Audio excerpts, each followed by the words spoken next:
a term that tasted of iron and bile upon the tongue. All right, let's open the file.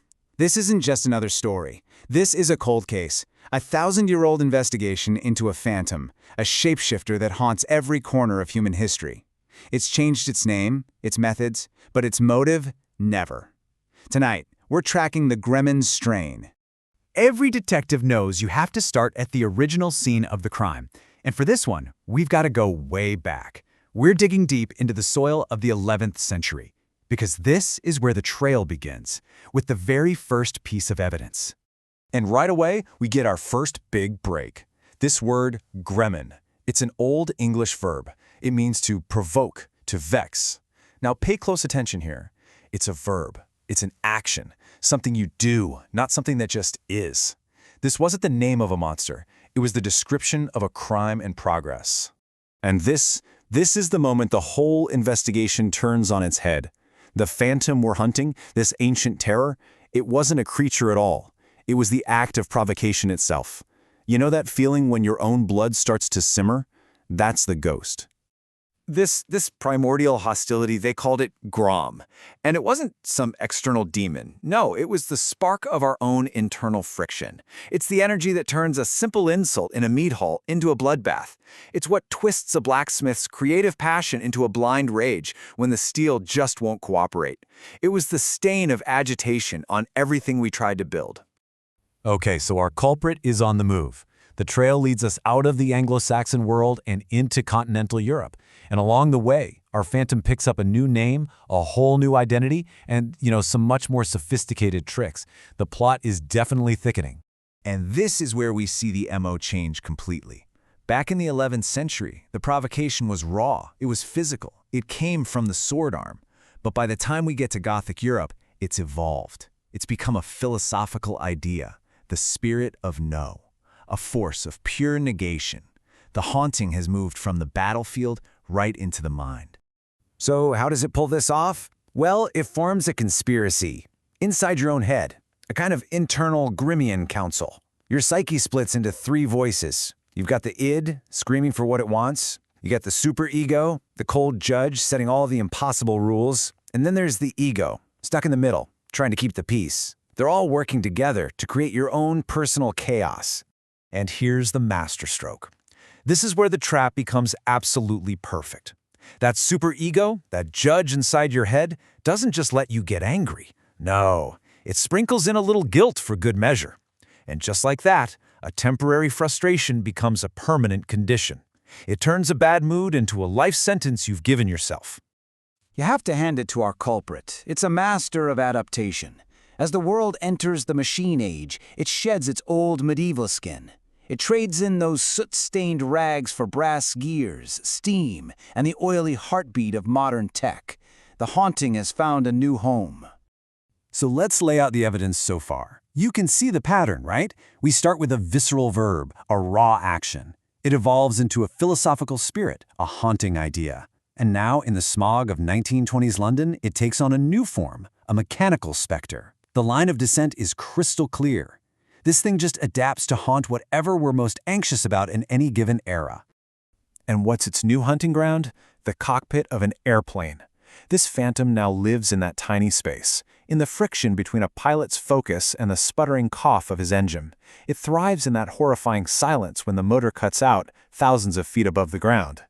And here's the really uncanny part. The pilots, the mechanics, they started to realize something wasn't right.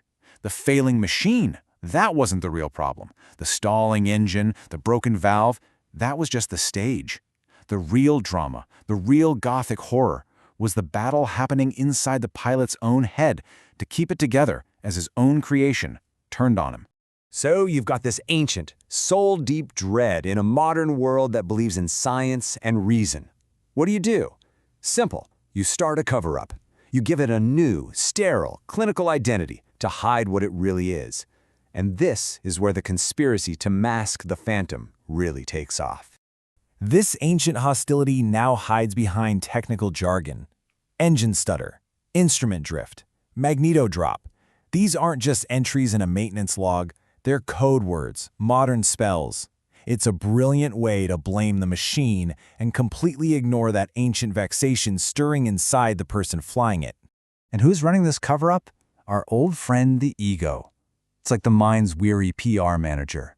It takes this profound internal war and translates into something small, something manageable, something external, a petty, minor inconvenience, a glitch. This gives us the perfect alibi. We can blame the gremlin in the machine, not the one in our own mind. So here it is, the big reveal for the modern age. That glitch in the system, the thing we all complain about when our tech fails us, that's it. That's the ancient Grom, just repackaged for a world of circuits and code. It's the same old provocation, the same challenge to our composure, just wearing a different mask. From the dark confines of the cockpit to the bright lights of Hollywood, in the 1980s, our Phantom undergoes its most radical change yet. The secret that pilots whispered about goes public, becoming a blockbuster spectacle, a suburban nightmare for a whole new generation obsessed with gadgets. And you know what's wild? Those famous movie rules? They're a perfect mirror of the psychological laws of the superego. They are strict, they're arbitrary, they make no logical sense. And what happens when you break them? Boom! You unleash a tidal wave of chaos, resentment, and destruction, the exact same forces the superego is desperately trying to control. And this is where the linguistic heist is finally complete. The movies locked it in. We went from gremlin, the verb, the act of being provoked, to the gremlin, the noun, the cute, furry agent of that anger.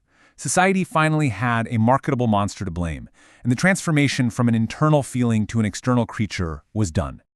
So, we've followed this trail for 1,000 years, through Old English soil, Gothic philosophy, the fog of London, and the backlots of Hollywood. We've seen our culprit change its face again and again, and now we've reached the final act. It's time to solve this case, once and for all.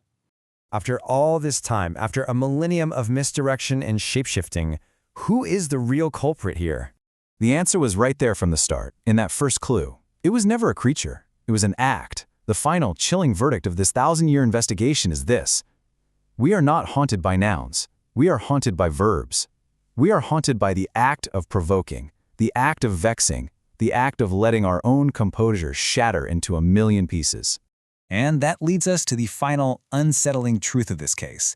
The grim spirit, the gremlin, the glitch, whatever you want to call it, it's powerless. It can't do a thing on its own.